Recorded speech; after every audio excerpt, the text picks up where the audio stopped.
4:15 pagi. Dan sahabat Minggu, kita akan bersama dengan yang berbahagia Ustaz Adlan Abdul Aziz selaku tetamu jemputan kita untuk rancangan ini. Beliau pun telah pun berada sebelum jam 9 malam lagi, telah pun tiba di studio IKIM FM. Terima kasih Ustaz. Assalamualaikum. Assalamualaikum. Apa khabar Ustaz malam ni ya? Sentiasa ceria. Dan pada malam ini Ustaz, kita bakal membicarakan satu topik. Kalau minggu lepas kita telah pun bicara tentang topik berkenaan dengan adab-adab dalam berpakaian mengikut amalan sunnah. Tapi pada malam ini kita akan bercakap satu lagi topik yang berkait rapat dengan kehidupan seharian kita dan juga berkait rapat dengan sambutan hari lebaran yang kita masih lagi raikan ketika ini pada bulan Syawal. Tapi sebelum itu Ustaz, sebelum kita pergi lebih jauh lagi tentang topik yang baru ini, ada beberapa persoalan yang cuba dibangkitkan oleh rakan pendengar IKIM FM dari negeri Perak ini, bertanyakan soalan berkenaan dengan minggu lepas, berkenaan dengan adab berpakaian, bertanyakan dari segi bacaan doa selepas kita sempurna memakai sesuatu pakaian itu. Silakan Ustaz. Baik, Bismillahirrahmanirrahim. Assalamualaikum warahmatullahi wabarakatuh. Waalaikumsalam. Saya hormati yang DJ kita yang insya-Allah bakal menunaikan haji. Masya Allah. Kali ini kita ucapkan semua selamat dan berjaya insya-Allah. Dan diberkati. Dan juga kepada yang mendengar di mana sahaja, alhamdulillah, kita bincangkan tajuk pakaian pada minggu lepas, dan soalan tadi ialah tentang doa. Doa ni seperti kita sebutkan dalam kelas yang lalu, ialah kita membaca bismillah, mengucapkan alhamdulillah. Ini asas kepada semua perbuatan kita lah. Dan insya-Allah doa yang mungkin diminta oleh pendengar kita tu ialah doa yang pernah disebut oleh Nabi sallallahu alaihi wasallam, Allahumma lakal hamdu, maksudnya ya Allah, kepadamu lah segala pujian, anta kasautanihi, engkaulah yang memberikan aku pakaian ini, as'aluka min khairihi wa khairi ma suni'alah, aku memohon kepadamu kebaikannya dan kebaikan untuk tujuan ia diciptakan, dan wa'udzubika min syarrihi wa syarri ma suni'alah. Memang doa ni pertamanya, kalau tuan-tuan dan puan yang mendengar nak baca doa ni, insya-Allah mungkin kita minta DJ Nazri untuk muatkan doa. Nanti saya akan bagi doa tersebut dalam FB IKIM, insya-Allah, dalam komen nanti ataupun dalam post nanti, supaya semua boleh baca doa tu. Tapi kalaulah kita tak dapat hafal doa tertentu, kita ambil secara mudah apa sahaja perkara baik yang kita buat, kita mulakan dengan bismillah, dan bila kita selesai melakukannya, kita ucapkan alhamdulillah. Maka Rasulullah sendiri mengucapkan alhamdulillah setiap kali memakai pakaian. Dan begitu jugalah bangun tidur dan sebagainya, mengucapkan puji bagi Allah Subhanahu Wa Taala. Jadi doa ni insya-Allah kita akan berikan, boleh dibaca oleh semua, boleh diamalkan. Dan dari segi maknanya ialah, kalau kita nak doa dengan bahasa kita pun boleh. Maksudnya lepas kita pakai pakaian, mula pakai bismillah, dan kemudian lepas kita pakai, kita cakap alhamdulillah. Kita minta, ya Allah, berikanlah kepadaku kebaikan pakaian ini. Maka itu cukup memadai bagi yang tak hafal doa seperti ini. Dan insya-Allah bila diberikan doa, mungkin sedikit demi sedikit kita boleh hafal. Sebab setengah orang tak boleh hafal banyak doa. Doa-doa ni kan. Jadi kita bagi maksud doa tu, dan selagi mana kita berdoa kepada Allah dalam bahasa apa pun, insya-Allah diterima.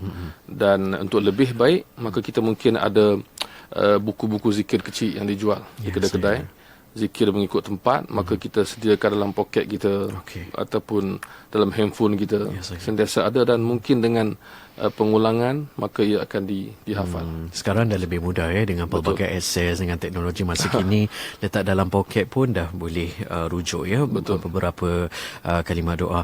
Dan Ustaz pun dah membongkarkan rahsia saya pergi mengajarkan haji. Tapi bercakap tentang haji Ustaz, bukan topik haji, tapi seseorang jemaah haji itu misalnya perlu memakai ihram. Adakah ia terpakai juga dengan doa yang perlu kita amalkan ini? Ya, betul. Disebabkan pertamanya ia pakaian kita. Dan yang keduanya, memang Rasulullah dan para sahabat sendiri bentuk pakaian ihram tu dipakai bukan hanya di musim haji. Jadi bentuk pakaian bagi lelaki lah yang ada satu kain di paras pinggang ataupun di pinggang ke bawah, kemudian di bahagian atas badan. Ini memang pakaian lazim orang Arab di zaman itu. Maka disebutkan dalam kuliah kita yang lalu bahawa antara pakaian Rasulullah ialah pakaian seperti kain ihram, walaupun bukan pada waktu haji atau waktu ihram. Itu maksudnya. Nama je pakaian, jadi doa tu harus diamalkan, digalakkan ya, Betul. diamalkan Ustaz. Dan soalan yang kedua daripada rakan pendengar IKIM FM ini bertanyakan dari segi mengikut sunnah berpakaian, adakah berpakaian baju Melayu khususnya bagi kaum lelaki ini dikira sempurna sunnahnya? Ya, kalau diikutkan pada hari kerajaan, hari perayaan, kita disunatkan memakai yang baru atau yang paling elok. Maka ia termasuk dalam sunnah dari segi keindahan ataupun baru. Dari segi bentuk pakaian juga, kata ulama, bila pakaian itu walaupun adat setempat, tapi bila kita pakai untuk niat yang betul, tujuan yang baik, maka mengikut sunnah dari segi pakaian. Dan pakaian Rasulullah juga kita nampak ialah mirip kepada semua baju sebenarnya. Boleh di dekat dengan semua pakaian, iaitu lengan yang panjang, ada bukaan di leher dan agak labuh. Kita lihat baju Melayu kita agak labuh. Maka para ulama mengatakan Rasulullah suka pakaian seperti jubah atau pakaian labuh yang sebegitu, kerana ia mudah untuk menjaga aurat. Berbanding dengan mungkin pakaian tadi, pakaian kain ihram tadi perlu dijaga setiap masa. Maka insya-Allah dengan keindahan, dengan niat yang betul, kita menggunakan pakaian setempat, tapi kita mengenangkan Rasulullah sallallahu alaihi wasallam, dan Allah memberikan kita sunnah memakai pakaian baru dan indah pada hari tertentu. Itulah ya, sedikit penjelasan daripada Ustaz Adlan Abdul Aziz. Dan soalan ini sebenarnya dikirim oleh saudara Rahmat Ahmad dari Pengkalan Hulu Perak. Terima kasih saudara Rahmat. Dan kita akan beralih pula ke tajuk pembincangan kita yang sebenarnya pada malam ini Ustaz ya. Iaitu topik kita pada malam ini sebenarnya adab makan dan minum mengikut amalan sunnah. Jadi seperti mana yang kita ketahui ya, saudara dan juga Ustaz ya, kalau kita lihat makan dan minum ni kalau dalam meraihkan sesuatu sambutan, khususnya dalam sambutan hari Lebaran, kita tengok ada yang agak kurang peka dari segi menjaga adab ya, makan begitu saja tergopoh-gapah sehingga kekenyangan yang teramat-amat ya.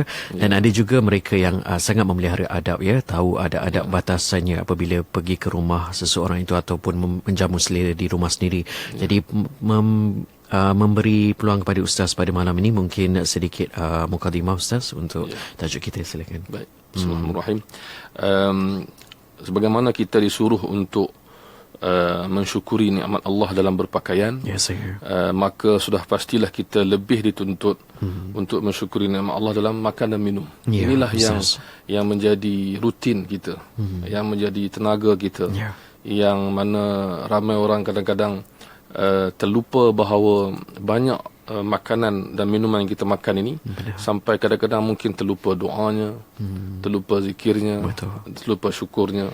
Maka Allah SWT memberikan kita perkara yang halal untuk kita nikmati di dunia ini, termasuklah makanan dan minuman yang halal. Maka kata ulama, beribadahlah dengan makan dan minum.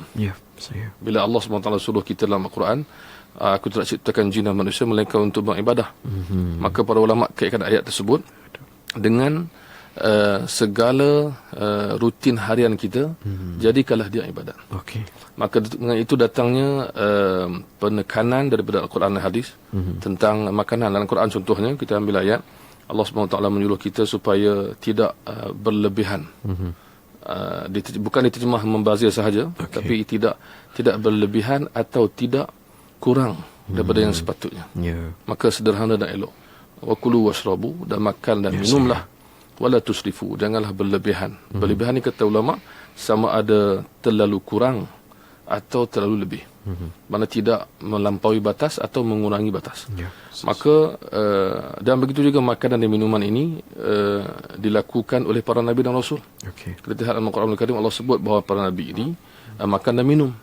Sehingga kan ada orang-orang kafir yang kononnya menolak dan menentang mereka, mengatakan kenapa Allah tidak turunkan malaikat, kenapa Allah turunkan manusia yang makan dan minum. Itulah tujuan, maksudnya hikmah Allah memilih Rasul dan Nabi itu daripada kalangan manusia itu sendiri, kerana mereka makan dan minum dan melakukan urusan harian agar boleh dicontohi. Maka kita beruntung kita jadi umat yang terakhir, nabi yang terbaik, itu Nabi Muhammad sallallahu alaihi wasallam.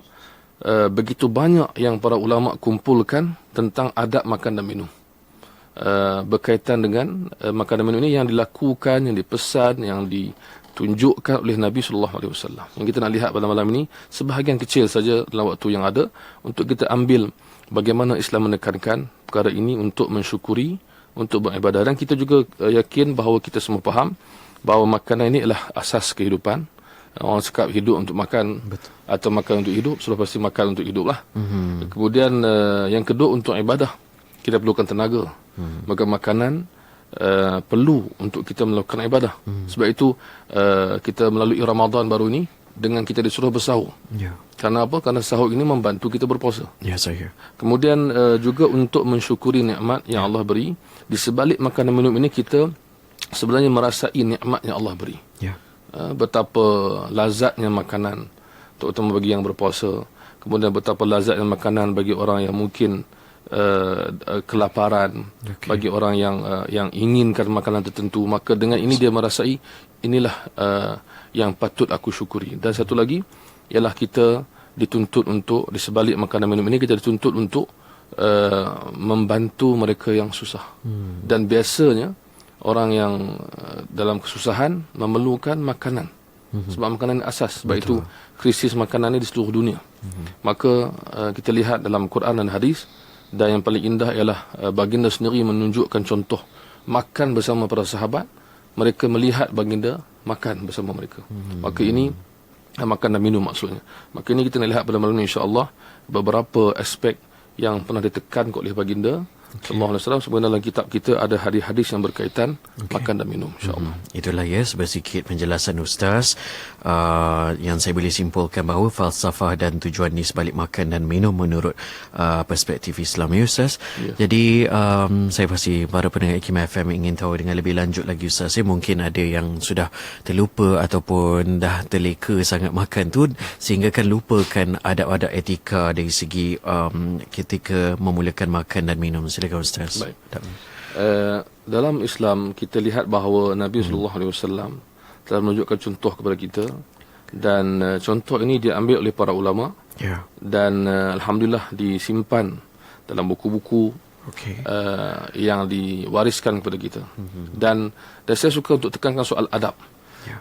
Kadang-kadang adab ini ada orang kata adab ni benda yang sampingan. Maksudnya benda yang melengkapkan. Tapi sebenarnya kata ulama, adab ini kadang-kadang ia melibatkan perkara yang asas. Tapi nama dia adab. Maksudnya benda tu boleh dibuat tapi tak sempurna dan tak cukup. Dan kurang dari segi kita kata yang paling sempurna. Jadi tak mesti adab dikata adab makan, contohnya yang berarti makan je lah. Yang ada adab ni tak apa. Benda ni benda kecil je. Tak mesti.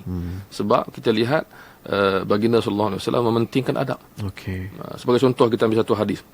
Bagaimana baginda menegur anak tirinya, iaitu Umar bin Abi Salamah. Umar ni masih kanak-kanak kecil. Dia makan dengan Rasulullah sallallahu alaihi wasallam. Maka dia makan, dia tidak menggunakan tangan kanan ataupun dia menggunakan dua-dua tangan. Kemudian dia makanan yang dihidangkan tu ialah makanan yang sama. Dia depan dia dengan depan Rasulullah, ayah tiri dia ni. Makanan yang sama tapi dia tangannya ke sana dan ke sini. Maka Rasulullah pesan kepada anak tirinya. Mungkin untuk para pendengar yang mungkin terlupa, Rasulullah sallallahu alaihi wasallam dia ada anak-anak tiri dia yang datang daripada isteri-isteri yang dikahwini. Seperti anak-anak Khadijah, anak Ummu Salamah dan sebagainya. Baik. Umar ini dia kecil lagi. Dia kanak-kanak lagi. Maka Rasulullah tegur dia. Menunjukkan bagaimana, pertama kata ulama, adab ini perlu ada dalam kita melakukan makan dan minum. Dan ia dipandang penting oleh baginda sallallahu alaihi wasallam sehingga dia tegur kepada anak kecil. Maksudnya dididik daripada kecil. Iaitu Nabi sebut, ya ulam samillah, wahai anakku, bacalah bismillah. Wa kul bi yaminika, makanlah dengan tangan kanan kamu. Wa kul mimma yalika, makan yang makanan yang hampir dengan kamu. Bila makanan itu sama maksudnya. Maka disuruh kita menjaga adab ini. Sebagai ulama mengatakan kita ada adab sebelum, semasa dan selepas. Kalau kita nak ambil sebelum makan, kita melihat kepada pertama sekali kita membaca bismillah. Maka bismillah ini satu benda yang merupakan, kita panggil, lambang seseorang itu dilihat seorang Muslim. Okey. Dia suka bismillah. Itu maksud nak buat benda baik kan. Kemudian bismillah ini disuruh oleh baginda sallallahu alaihi wasallam dan dibaca oleh baginda sendiri dan diamalkan oleh para sahabat. Nak makan mesti bismillah. Kadang-kadang ada di antara kita yang terlupa. Itu biasa. Mungkin terlupa. Maka Nabi ajar, siapa terlupa bismillah di permulaan sebelum makan, dia bacalah ketika dia teringat. Boleh. Ada sebahagian hadis menyebutkan bismillahi awalahu wa akhirah. Mungkin ada orang tak boleh hafal, dia baca bismillah saja. Bismillahirrahmanirrahim. Kemudian sebelum makan juga ada hadis yang menyuruh kita untuk membasuh tangan sebelum dan selepas makan. Satu hari Salman Al-Farisi datang jumpa Rasulullah sallallahu alaihi wasallam. Dia mengatakan bahawa dulu semasa saya belum Islam, saya belajar dalam kitab-kitab ahli kitab ni bahawa di antara keberkatan makan ialah basuh tangan sebelum ataupun selepas makan. Salah satu. Maka Rasulullah kata kita berkatnya makanan kita basuh sebelum dan selepas duduk. Betul. Maka Rasulullah menyuruh kita untuk menjaga kebersihan. Kemudian di antara adab yang menarik juga yang mungkin sebahagian kita pernah baca dalam hadis Nabi ialah baginda sallallahu alaihi wasallam suka diceritakan kepadanya apa kita nak makan. Ini biasa orang cakap bila? Cakap bulan puasa je. Nak makan apa? Apa nak buka malam ni? Tapi sebenarnya Rasulullah sallallahu alaihi wasallam di antara sunnah dia ialah baginda suka diberitahu apa makanan kita hari ini. Okey. Maka kata ulama dia ambil pada hadis ini dan hadis dalam Sahih Bukhari dan Sahih Muslim, kisah peristiwa di mana Rasulullah balik rumah. Di rumah isterinya Maimunah. Kemudian dihidangkan kepada dia daging dhab, panggil biawak dhab tu. Dhab tu yang baginda tak boleh makan. Rasulullah tak boleh makan dhab. Dia tak biasa makan. Tapi ketika dihidangkan tu, apa yang kita nak ambil daripada benda ni ialah para sahabat mesti akan beritahu sama ada isterinya, sahabatnya akan beritahu apa menu kita hari ni. Maka kata ulama diambil pada hadis ni bahawa kita elok bercerita kepada tetamu kita atau bercerita kepada siapa yang nak makan dengan kita apa kita nak makan pada hari ni, supaya dia ada cerita. Mungkin makanan tu tak sesuai dengan orang itu. Mungkin dia tak boleh makan tu kan. Mungkin baru sembuh penyakit, tak boleh makan makanan tertentu. Maka itu adab yang cukup cantik. Maka Rasulullah dihidangkan dengan daging dhab yang telah dimasak. Kemudian bila Rasulullah nak ambil daging tersebut, maka ada suara daripada dapur, maksud daripada belakang, cakap, beritahu Rasulullah itu dhab. Nabi tak boleh makan. Jadi Rasulullah tak tahu. Maka bila dia beritahu itu dhab, maka Rasulullah kata, aku tak boleh makan. Maka ada sahabat lain yang makan. Maka Khalid Al-Walid contoh seorang lagi kata Rasulullah boleh tak makan? Boleh. Cuma aku tak boleh makan. Tak alu makan. Jadi ulama ambil kisah ni bukan semata-mata soal dhab tu boleh makan je. Saya duduk Jordan lama pun tak makan dhab ni. Ada orang yang duduk negara Arab pun tak makan dhab ni. Sebab nampak macam kita tak biasa ke tempat kita. Rasulullah sendiri tak biasa di tempat dia. Walaupun di negara Arab ada. Baik. Kemudian diambil pada sunnah ni ialah bahawa kita bercerita kepada tetamu nak makan dengan kita. Ya, saya Ustaz. Maksud sebelum tu kita bercerita tentang makanannya, kesesuaiannya dan begitu. So itu antara adab. Dan kemudian di antara adab sebelum kita makan juga ialah kita menghidangkan dengan segera kepada tetamu. Kalau kita ada tetamu ataupun kepada orang yang lapar, maklumlah kita lapar, makanan tu boleh tangguh-tangguh pula kan. Jadi kita dah tak selesa. So kalau lapar, contoh sebab tu buka puasa disuruh menyegerakan berbuka. Maka itu antara adab sebelum. Dan kemudian sebelum makan juga kita melihat kepada cara duduk. Contohnya yang sesuai dengan kita lah. Di zaman Rasulullah, Anas bin Malik kata, di zaman Nabi dahulu Nabi tak makan menggunakan meja makan dan tak makan menggunakan pinggan-pinggan kecil. Seperti kita sekarang. Seperti kita, itu adatnya. Tapi Anas bin Malik di rumah dia ada meja makan. Berarti mana Rasulullah pilih begitu. Jadi kita lihat kesesuaian. Kalau kita makan di rumah dalam keadaan kita sekarang, zaman sekarang macam-macam. Ada setengah orang dia dah lama guna meja dan kursi, dia kata kita duduk bawah pula lah. Selesa sikit. Pun ada juga.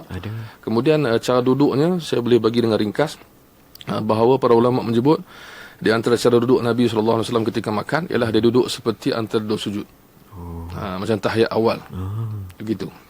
Kan? Kalau macam kita bersila lah. Bersila. Kan? Bersila. Dan bersila ni sebenarnya satu benda disebut oleh para ulama, bersila ni tak elok ketika makan. Diwarisi daripada Nabi dan para sahabat. Bukan tak boleh. Kan? Tak sesuai. Itu maksud dia. Tapi kita kalau bersila ni, jadi macam nak makan banyak lagi. Semangat. Bersila depan makanan ni kan. Jadi bila cara makan sebegini, cara yang selesa lah. Mengikut kita, mengikut keadaan. Cumalah kata ulama, kalau kita duduk cara macam tahiyat awal, ada kelebihan dia, iaitu kita cepat kenyang. Itu cara dia. Kan? Jadi mungkin kita boleh cuba. Yang dengar malam ni, yang kita doa dan kita yang mendengar semuanya boleh cuba sesekali. Kan? Sebab kita biasa duduk bersila, bersandar dan sebagainya, mungkin kita makan lebih sikit. So mungkin ulama-ulama menyebutkan bahawa ia benda yang elok untuk dibuat. Maka yang penting sebelum kita makan ni, yang paling utama ialah kita mengingati Allah SWT. Kita boleh bismillah, kita boleh doa. Macam kita tahu doa kan, Allahumma barik lana ni doa yang baik. Dan doa tak semestinya ada perbuatan daripada Nabi SAW. Maksud kalau kita rasa kita nak berdoa sebelum makan, doalah. Kan, benda yang baik. Sama ada kita berpuasa ke tak berpuasa, kita doa. Doa ni baik semasa, ada sebelum dan selepas makan. So selepas makan pun ada hadis-hadisnya, dan sebelum makan pun ada hadisnya. Para ulama menyuruh kita untuk berdoa, sebab depan makanan ni dengan depan nikmat, depan kegembiraan, maka semuanya ini akan membantu kita insya-Allah mendapat keberkatan yang lebih. Ustaz, sebelum kita menjamu satu makanan atau minuman itu ya, adakah kita dibolehkan membaca kalimah bismillah dan juga doa dalam hati je? Tak perlu diucapkan. Ini juga benda yang dalam hati ni saya teringat. Memang ada orang pernah tanya benda begitu. Sebenarnya apa-apa zikir dan doa mesti dilafazkan. Itu dia punya syarat dia. Syarat sah lah. Walaupun dalam hati sudah pasti kita dituntut kan untuk mengingati Allah dalam hati. Tapi bila melibatkan zikir yang di doa dan zikir, termasuk juga bacaan dalam solat, segala bacaan mesti dilafazkan. Tak mesti kuat. Tak mesti kuat, lafazkan. Kan? So ramai orang dalam hati kadang-kadang ada cakap, Assalamualaikum. Tak jawab pun, jawab dalam hati. Jadi kan, ada orang semayang tapi semayang tak boleh lah. Ada orang tak baca bismillah. Bukan tak baca Al-Fatihah. Diam aja. Maka dia tegur pada dia, barulah dia tahu. Dia sangka, ada orang yang sangka begitu. Dan saya pernah jumpa, sahabat-sahabat dia pernah jumpa, ada orang dia salah faham bahawa Al-Fatihah boleh dibaca dalam hati. Jadi ini satu benda yang kita kena sama-sama ingat mengingati. Bacaan tu dilafazkan, tidak semestinya kuat, ataupun tak apalah, tak fasih sangat pun tak apa, tapi bacaan dilafazkan. Macam segala doa, segala zikir pagi petang, doa masuk masjid, keluar masjid dan sebagainya dilafazkan. Itu maksud. Dalam bahasa Melayu pun tak apa. Dalam bahasa Melayu kalau kita tak mampu, kita dalam bahasa Melayu kita doakan. Kan?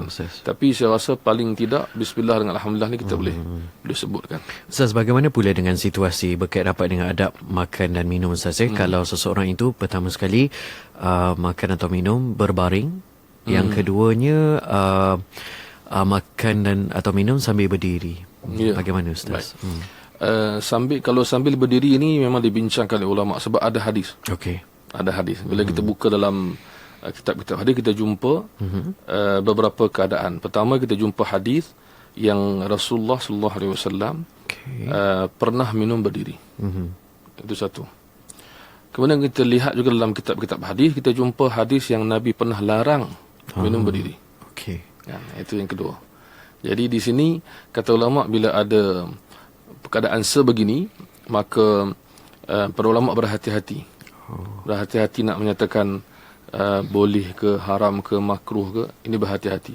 Kemudian kita baca lagi hadis, kita jumpa lagi hadis bahawa Anas bin Malik pernah disoal tentang minum berdiri dan makan berdiri. Maka dia kata benda tu tak elok. Tak elok. Kemudian kita baca pula hadis lagi, jumpa Ibnu Umar kata kami pernah buat. Makan berdiri dan minum berdiri. Ataupun makan berjalan pun pernah. Maka di sini kita lihat para ulama mengumpulkan. Maka ulama mengeluarkan, kebanyakan ulama mengeluarkan bahawa asalnya yang paling elok ialah duduk. Makan atau minum paling elok, paling baik duduk. Berdiri kalau perlu dan ia tidak berdosa. dan yang lain-lain tak sesuai. Itu maksudnya. Maksudnya kita dari segi adab saja. So kita tak boleh kata macam bila kita lihat ada orang berdiri, kita kata ini berdiri ni, sampaikan ada orang tersalah cakap kata minum berdiri ni berdosa, minum berdiri ni macam syaitan, auzubillah. Maka para ulama berhati-hati disebabkan adanya situasi-situasi yang pelbagai sebegini. Maka bila sahabat bercerita, Nabi sallallahu alaihi wasallam bercerita, maka di sinilah peranan para ulama yang menguasai hadis dan Al-Quran. Bermakna mereka dapat mengeluarkan kesimpulan, maka yang afdal, yang terbaik, duduklah. Tapi kalau tak mampu, tak sesuai, dan kadang-kadang mungkin perlu minum, berdiri, maka ia dibolehkan. Itu yang lebih baik disebut oleh para ulama. Baiklah Ustaz. Okey, baiklah. Terima kasih Ustaz, dan kita akan beri laluan seketika untuk anda mendengar satu hadis berkait rapat dengan adab makan. Dan sebelum itu, bagi anda yang ingin turut serta dalam sesi soal jawab bersama dengan Al-Fadhil Ustaz Adlan Abdul Aziz, topik kita pada malam ini menyentuh tentang adab makan dan minum mengikut amalan sunnah. Jadi anda boleh ajukan soalan anda ke laman FB IKIM FM ataupun ke nombor talian WhatsApp IKIM FM, itu nombornya 0112900404. Diulangi 0112900404. Jangan lupa coretkan nama anda dan juga dari mana anda mengirimkan soalan itu, dan mohon kerjasama ya. Soalan anda berkait rapat dengan tajuk kita pada malam ini berkait dengan adab makanan mengikut amalan sunnah. Teruskan kesediaan anda bersama IKIM FM, pilihan utama anda. Berehat seketika. Kurban dah dekat ni. Kamu dah buat penyertaan kurban? Alhamdulillah dah buat dah. Awalnya buat, masih bersama Izzat Korban. Hai, buat kebajikan tak elok ditangguh. Lagipun ibadah korban bersama Izzat Korban ini dilaksanakan di tempat-tempat umat Islam yang lebih memerlukan. Murah pula tu. Macam mana nak hubungi Izzat Korban tu? Hubungi 03-618-619-11 atau 013-238-6000. Layari izzatkorban.org. Assalamualaikum Tuan Haji Ismail. Perniagaan maju, syarikat dah berjaya. Apa lagi yang dimenangkan tu? Waalaikumsalam Mama. Walaupun dah berjaya, aku ni memikirkan dah ke aku mengikut dan memenuhi panduan serta syariat Islam dalam melaksanakan tanggungjawab menguruskan organisasi ni. Oh, dalam hal ini mungkin IKIM dapat membantu. IKIM akan menganjurkan bengkel Maqasid Syariah aplikasi dalam organisasi pada 1 hingga 2 Ogos 2017 bertempat di Kinrara Resort, Puchong. Dalami dan fahami aplikasi Maqasid Syariah agar pemeliharaan hak dan pelaksanaan tanggungjawab dapat dilaksanakan dengan lebih efektif. Untuk pendaftaran hubungi 03-6204-6326 atau 0102497996. Untuk keterangan lanjut tentang bengkel Maqasid Syariah aplikasi dalam organisasi, layari juga www.ikim.gov.my. Tanpa mengira usia, mereka mendengar IKIM FM. Jiwaku sehat, ingatlah pada Allah. Tanpa mengira warna kulit, tiada putih, hitam atau coklat. Barakallahu lakuma wa baraka alaikuma wa jama'a bainakuma fi khair. Awiduni wa'allimuni hawa. Hanya di IKIM FM, pilihan utama anda. Terima kasih sekali lagi bagi anda yang masih lagi sudi bersama dalam rancangan Tafakuh Fiddin ya, Tafakuh Fiddin yang disiarkan di IKIM FM ini setiap Selasa pada pukul 9 malam, dan siaran ulangannya pula jika anda tidak sempat mengikuti rancangan ini, mungkin separuh jalan je, jangan risau, insya-Allah kami di IKIM FM menyiarkan siaran ulangan pada setiap hari Sabtu pada pukul 4.15 pagi. Ustaz Adlan Abdul Aziz masih lagi setia berada di studio utama IKIM FM bagi menjawab segala persoalan ataupun pandangan anda berkait rapat dengan topik kita pada malam ini, adab makanan minum mengikut amalan Rasulullah.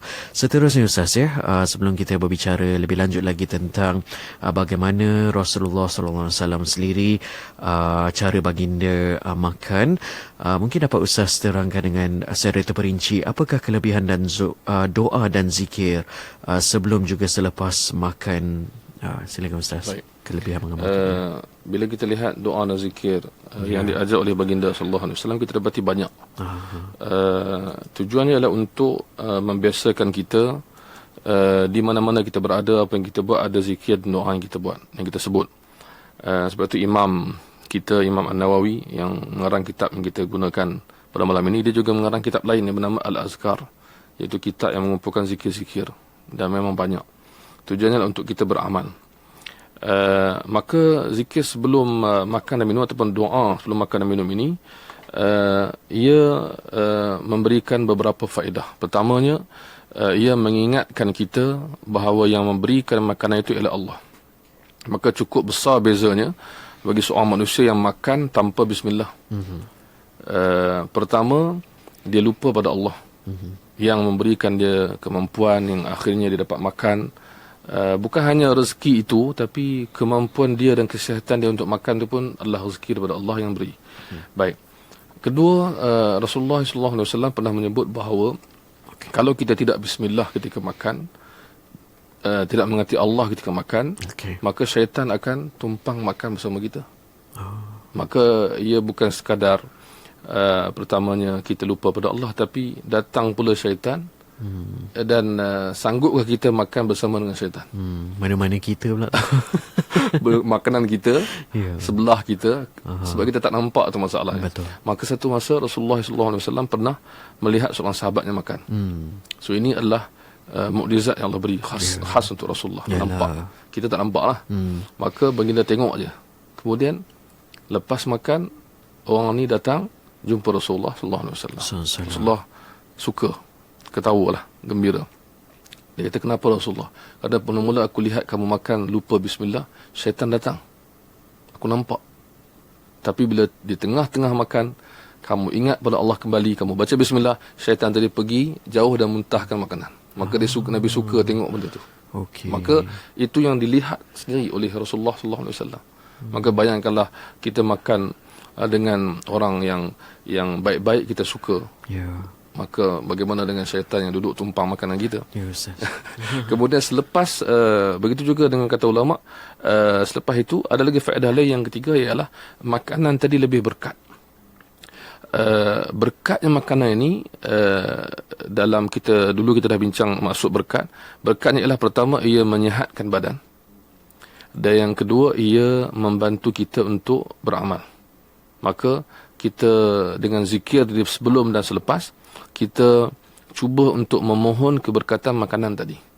Sebagaimana kita berdoa setiap masa untuk Allah berkati kita, itulah cara untuk memberkatkan makanan tadi supaya ia menyihatkan. Berapa ramai manusia yang makan tapi tidak menyihatkan. Bukan soal kenyang, kadang-kadang ni kenyang ni melibatkan kuantiti makanan, dan ada orang yang lapar. Baik. Kemudian satu lagi faedah kata ulama ialah dia mampu menambahkan amalan soleh kita. Walaupun dengan makan, ia menukarkan adat kepada ibadat. Bayangkanlah orang yang makan itu, ialah di Malaysia, yang menariknya, salah seorang guru saya yang pernah datang ke Malaysia daripada Mesir, Syekh Muhammad Awad Al-Manqush, datang ke sini. Dia kata, saya tanya dia, Syekh, macam mana makanan orang Malaysia, cara makan orang Malaysia? Dia kata ikut sunnah.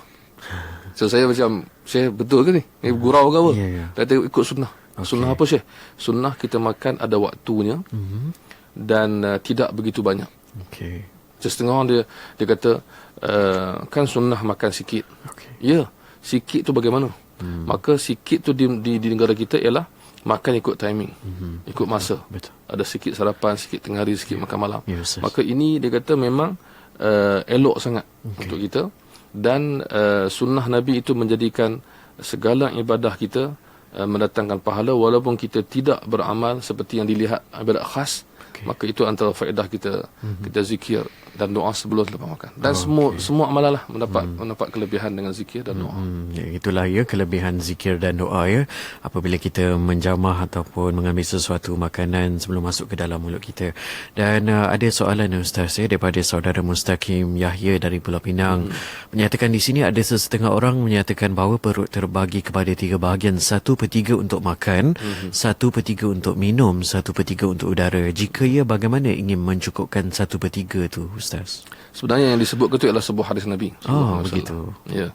Nabi sebut bahawa di awal hadis Nabi sebut bahawa cukuplah bagi anak Adam itu untuk makan sekadar memberikan dia tenaga. Kalau nak lebih, maka kata Rasulullah, kalau nak lebih makan, pastikan terbahagi. Sulusun sepertiga untuk makanan, ta'amihi, sulusun syarabihi, sepertiga dia untuk minuman, sepertiga lagi untuk nafas. Maksudnya apa? Maksudnya kita makan mengikut individu. Kita tahu. So bila kita makan lebih sangat, macam kita orang utara kita panggil sengkak. Macam makan lebih sangat kan. Kita minum banyak sangat, makan banyak, kita tak boleh nafas. So kita dah tahu lah, bila kita makan sikit, bila hilang lapar, tak kenyang sangat. So kita sebenarnya dah tahu macam mana tabiat diri kita. Maka hadis ini menunjukkan bahawa kita mesti tidak berlebihan sampai kita tak selesa. Macam jangan memudaratkanlah. Memudaratkan kan. Kemudian satu kisah yang menarik juga berlaku, diceritakan oleh guru saya. Iaitu satu hari seorang ulama ni badan dia besar. Maka dia makan bersama dengan seorang murid dia. Murid ini kurus. Kemudian murid dia kata, "Syekh, jangan makan banyak sangat. Ingat hadis Nabi." Dia tegur Syekh dia. Ingat hadis Nabi. 1/3 untuk makan, 1/3 untuk minum, 1/3 untuk nafas, pernafasan. Maka Syekh dia baik kan. Dia pandai tahu. Dia kata, "Sinilah wahai muridku, 1/3 diriku tak sama dengan 1/3 kamu." Gitu. Sebab dia badan besar, perlukan makan yang lebih sikit. Dan kemudian satu lagi kisah berlaku juga, seorang ulama yang nak makan banyak. Kemudian ada orang kata kepada dia, "Syekh, ingat Nabi pesan 1/3 makan, 1/3 minum." Maksudnya nak perkena lah, nak bergurau. Maka Syekh dia kata, "Saya ingat hadis tu, tapi siapa ingat hadis yang Nabi suruh makan sampai habis." Setiap makanan jangan dibazirkan. Maka itu maksudnya setiap orang makan, dia tahu kadar dia. Kan? Setengah orang dia makan sikit dah kenyang. Setengah orang dia perlukan makan. Jadi makna 1/3 tadi adalah panduan umum supaya kita tahu diri kita. Macam Al-Fadil, guru-guru kita, ulama-ulama kita pernah sebut, kita sendawa tu memberikan maksud. Kan, kalau sendawa teruk sangat, banyak kali sangat, itu dah cukup lah. So, jangan tambah lagi. adalah individu kan, asal individu. Saya jumpa ramai orang yang badannya kecil, makannya banyak. Kan? Jadi kita pun heran tengok, Masya Allah. Dan dia selesa. Rupanya dia memang banyak tugas dia atau banyak keadaan dia yang dia perlu digunakan. Maka semuanya ini bergantung kepada individu. Tapi panduannya ialah yang tadi. Itu hadis Nabi sallallahu alaihi wasallam, bukan orang katalah. Itu adalah hadis Nabi sallallahu alaihi wasallam. Soalan berikutnya cukup menarik sekali Ustaz. Ingin tahu, adakah elok makan berselang dengan minum dan makan dengan laju kerana mengejar masa? Saudara Zudi dari Sri Kembangan. Dia, saya teringat kata-kata imam ataupun guru kepada Imam Asyuti, ulama yang terkenal dalam hadis dalam fiqh. Dia meninggal pada tahun 911 Hijrah. Imam Asyuti kata ada 3 benda kita kena buat laju. Penuntut ilmu kena cepat dalam 3 perkara. Sebab penuntut ilmu ataupun orang yang sibuk lah, 3 perkara yang cepat tu dia mesti cepat menyalin. Maka dia dapat apa yang disebut. Kalau lambat sangat duk jaga tulisan cantik, maka tak sempat lah nak salin. Yang kedua, kena jalan cepat. So, nak sampai cepat. Yang ketiga, kena makan cepat. Dan para ulama, kisah-kisah kita tengok, mereka masa makan ni mereka nak habiskan cepat. Sampai ke ada ulama yang zaman dulu lah, dia tak makan roti, dia makan macam kek. Jadi orang tanya kenapa tukar makan roti kepada kek. Dia kata sebab kek ni cepat habis. Dan ada yang makan disuap oleh isteri atau adik dia. Sebab dia kata masa dia makan tak boleh nak buat banyak kerja. So orang macam ni memang kita faham. Dia sibuk kan. Orang yang banyak sangat masa, dia makan tak habis-habis, dia tak berhenti. Dia relax je. Tak berhenti. Itu cerita lain. Maka makan berselang dengan air ni ataupun makan laju semua ni perlu kembali kepada kesihatan juga. Maksudnya adakah sesuai, kalau macam Rasulullah ajar kita, minum pun tak boleh gopoh. Apatah lagi makan. Minum pun Rasulullah kata, kalau minum tu biarlah bernafas di luar bekas minuman dan minum beberapa kali teguk. Kalau air tu banyak lah. Kalau ulama kata kalau air tu banyak, kalau kita minum sekaligus macam orang yang haus tu, dia akan rasa tak selesa. Mungkin tersembuh air ke atau sebagainya. Tapi sebab dia dahaga. So kalau kita tak berdahaga sangat, kita ada air atau makanan yang sesuai, kita makan tu jangan terlalu gopoh. Okey. Sebab berpandukan hadis air tadi, minuman Ya, tadi. ya. Kemudian berselang dengan air itu semua, ini adalah kita kata terpulang kepada nasihat pakar perubatan, Ya. keadaan kita dan sebagainya. Dan ikut kalau adat budaya bangsa pun banyak negara lain-lain cara makan dia. Dan semuanya insya-Allah tidak selagi tidak memudaratkan, itu tidak mengapa. Tapi saya pernah terbaca Ustaz ni, salah satu petua awet muda elakkan makan dan minum selang-seli. Itulah. Kecuali kalau Ustaz nyatakan sebentar tadi atas faktor-faktor kesihatan, cadangan daripada doktor, itu dikecualikan lah. Petua awet muda daripada DJ kita. Tak ada lah Ustaz. So, okey. Soalan ini pun cukup menarik Ustaz daripada saudara Rahim dari Pahang. Terima kasih saudara Rahim turut serta dalam rancangan kita pada malam ini. Bertanyakan bagaimana adab kita dengan makanan yang tak habis ataupun dah tak boleh dimakan atau rosak. Silakan Ustaz. Baik, kita kadang-kadang kita boleh sentuh dia dari segi makanan tu, kita lihat kadang-kadang orang makan tak habis atau minum tak habis. Untuk mengelakkan daripada dosa dan pembaziran, kita perlu pertama sekali sebelum makan kita dah dapat agak dan dapat tentukan yang mana kita mampu, yang mana sesuai. Melainkan kita memang tak dapat elakkan. Contohnya, contoh kita dah ambil makanan sesuai dengan kita, tiba-tiba rasanya tak mampu kita makan. Kita tak dapat nak makan makanan tu. Kita tak habis makan. Tak mampu. Itu insya-Allah tidak mendatangkan dosa sebab kita bukan sengaja. Maka terpulanglah selepas itu kalau sebagian orang, orang nasihat kepada kita, biarlah makanan yang kita tak dapat makan tu biarlah binatang makhluk lain yang makan. Lebih baik daripada dibuang begitu saja.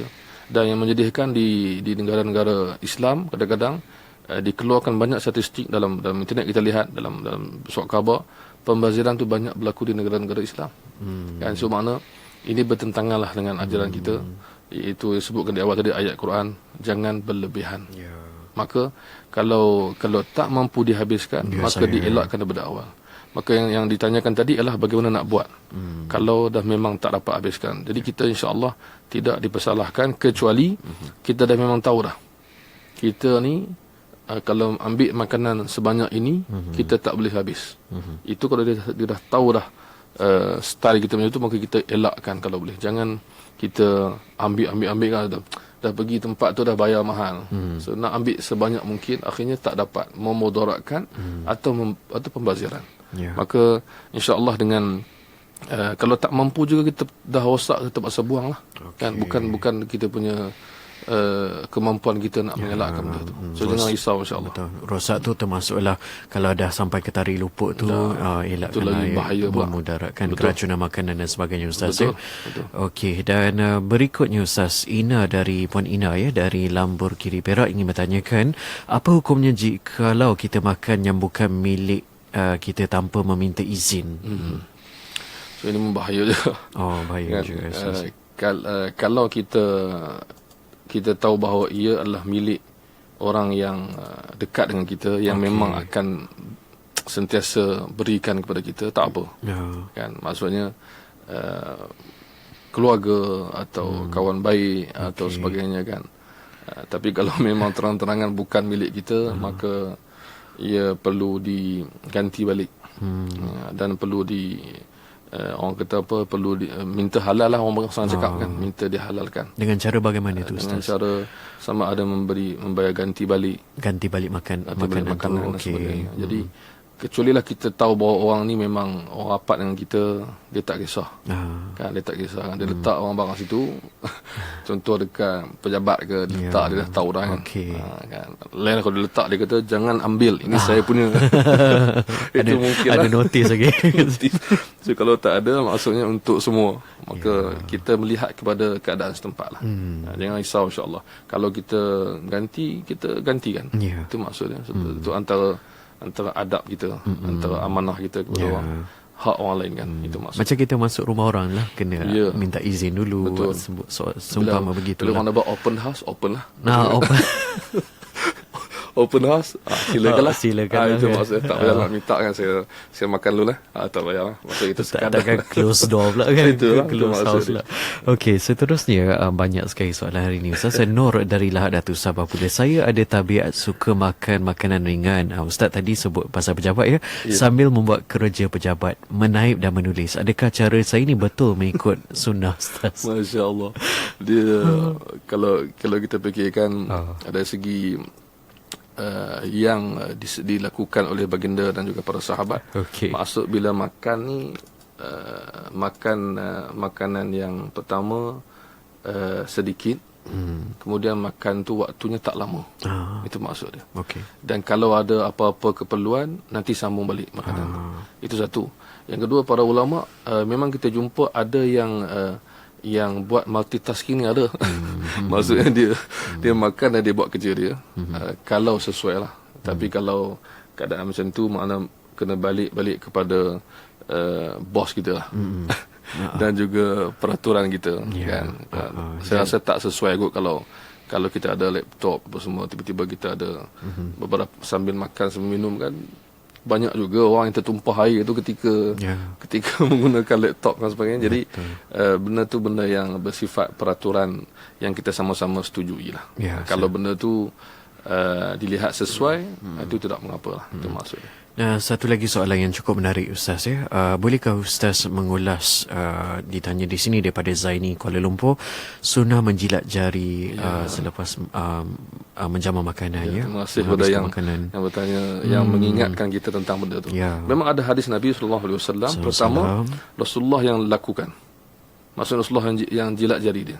So pertama kita Rasulullah ni dia makan, dalam hadis disebutkan Rasulullah makan menggunakan 3 jari. Jadi ibu jari, telunjuk dan jari tengah. Maksudnya 3 jari ni. Kalau makanan tu boleh dimakan dengan 3 jari. Itu yang asasnya lah. Makanan seperti mana kalau kita di Malaysia ni, makanan kita berbeza dengan makanan zaman Nabi dahulu. Kita tak boleh guna 3 jari, kena guna 5 jari atau guna sudu dan sebagainya. Itu tak apa. Jadi bila menggunakan jari, maka dilihat baginda sallallahu alaihi wasallam sendiri dan disuruh oleh baginda. Tujuannya ialah apa? Tujuannya untuk mengambil semua makanan yang ada di tangan. Itu maksud dia. Tidak membiarkan makanan tersebut ada yang terbazir ataupun tertinggal. Itu tujuan asal. Tapi kalaulah, saya beritahu di sini, kalaulah tuan-tuan yang perempuan yang mendengar ni rasa tak mampu nak buat, tak apa. Ataupun rasa tak selesa bila tengok orang buat depan kita, mungkin benda tu bersifat peribadi. So kita lihat keadaan. So adakah contoh macam kalau kita tetamu. Okey, datang rumah orang. Kalau boleh kita macam mana cara kita nak kata kita berhati-hati. Adakah tuan rumah kita yang menjemput kita ni boleh terima kita jilat jari depan dia? Maka yang lebih elok mungkin jilat jari semasa nak basuh tangan dekat belakang. Ataupun tanpa di depan makanan. So benda ni kena jaga.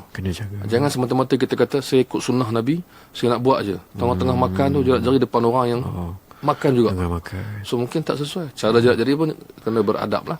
Tapi bila jilat jari tu bersungguh-sungguh kan, sedapnya makanan ni sampai menjilat jari. So makna adakah sesuai tak sesuai mengikut keadaan. Sama juga dengan mengambil makanan. Kita ambil makanan. Kita pun tahu bahawa Rasulullah sebut ambil makanan yang paling hampir. Tapi itu dalam keadaan makanan yang sama dihidangkan dalam satu bekas.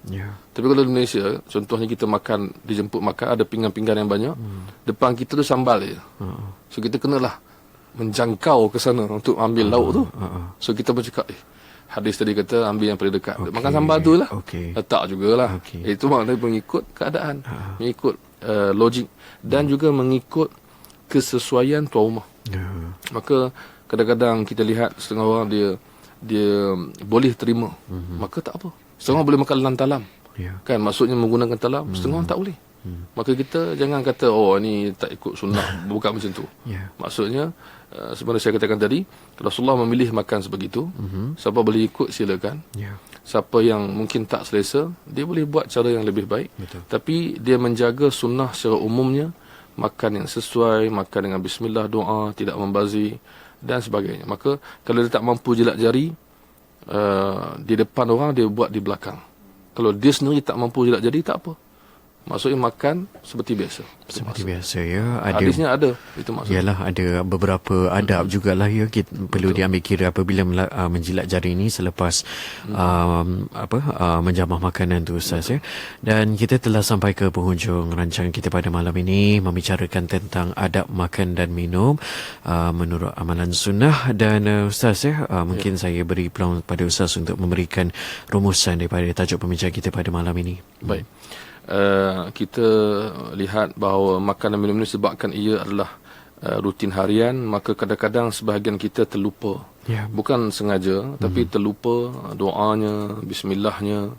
Mungkin terlupa bagaimana mensyukuri nikmat tersebut. Maka mulai hari ini atau mulai setiap masa kita ingatkan diri kita, pertamanya semuanya nikmat daripada Allah SWT. Dan makan dan minum ni adalah benda yang paling asas dalam hidup kita. Allah SWT yang berikan kepada kita. Yang kedua, kita juga elakkan pembaziran dan juga bersederhana, kerana sederhana adalah baik untuk semua benda. Dan juga kita mengenangkan ramai juga umat Islam dan juga manusia seluruhnya yang ada yang tidak bernasib baik, yang kelaparan, yang kebuluran, masih ada sampai hari ini. Maka bagaimana kita boleh biarkan diri kita membazir sedangkan ada manusia yang tidak cukup makanannya. Maka semua ini mendidik kita untuk kembali balik kepada sunnah Nabi SAW. Kalau kita lihat dengan ringkas ulama sebut, Nabi SAW ada satu benda yang saya nak tutup kuliah ni dengan satu hadis yang amat menarik tentang satu adab kecil yang dilihat kecil tapi dia besar, iaitu Nabi SAW disebut oleh Abu Hurairah bahawa Nabi tidak pernah menghina mana-mana makanan, tak pernah komplain. Maka Imam Nawawi sebut kata, jangan komplain makanan yang dimakan, kerana ia menjadikan orang yang menghidangkannya. Bukan tak boleh komplain, tapi itulah adab Nabi SAW. Jadi kalau kita asyik makan dan asyik komplain, pertama dia akan jadikan tabiat kita komplain. Semua makanan tak sana terlebih, sini terkurang. Yang kedua, kita akan buat orang yang menyediakan makanan tadi terasa hati.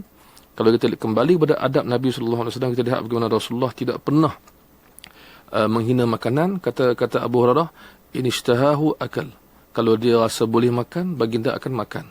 Kalau tak boleh makan, baginda akan diam dan tak makan. Maka saya rasa semua wanita akan suka kalau lelaki buat macam ni. Kalau wanita masak lah. Dan semua lelaki akan suka, yang chefnya, lelaki tu akan suka bila kita masak dan lelaki atau perempuan yang makan ni akan makan saja. Penambahbaikan cerita lain. Dan cerita komplain. Maka akhirnya adab yang Nabi tunjuk tadi rupanya mengembirakan semua pihak. Itu maksudnya. So, itu antara yang kita nak ingatkan bersama, insya-Allah. Baiklah, mudah-mudahan segala mutiara ilmu yang telah pun sempat dikongsikan oleh Al-Fadhil Ustaz Adlan Abdul Aziz pada malam ini menerusi tajuk adab makan dan minum mengikut amalan sunnah, memberi kita satu dimensi baru ataupun satu perkongsian yang cukup bermanfaat untuk kita. Saya pasti ada di antara rakan-rakan pendengar FM ni sambil-sambil dah dengar Ustaz menghuraikan tajuk itu tadi, senang berfikir nak pergi makan lepas ni adab kena jaga, dari segi duduknya kena jaga, menjilat jari mungkin kan Ustaz. Apapun kita mengharapkan para pendengar FM telah mendapat manfaat daripadanya dan sentiasalah menjaga tata cara adab etika ketika kita makan dan minum seperti mana yang telah disarankan oleh baginda Rasulullah SAW, Ustaz ya. Dan terima kasih Ustaz atas kesudian Ustaz bersama kami pada malam ini bagi rancangan Tafakuh Fiddin, sehingga kita bersua pada minggu-minggu yang seterusnya. Assalamualaikum. Waalaikumsalam warahmatullahi wabarakatuh. Terima kasih. Dan kepada para pendengar Hikmah FM, maka berakhirlah rancangan Tafakuh Fiddin pada malam ini. Dan sekali lagi ingin saya maklumkan kepada anda, rancangan ini akan diulang siar pada Sabtu ini untuk pada pukul 4.15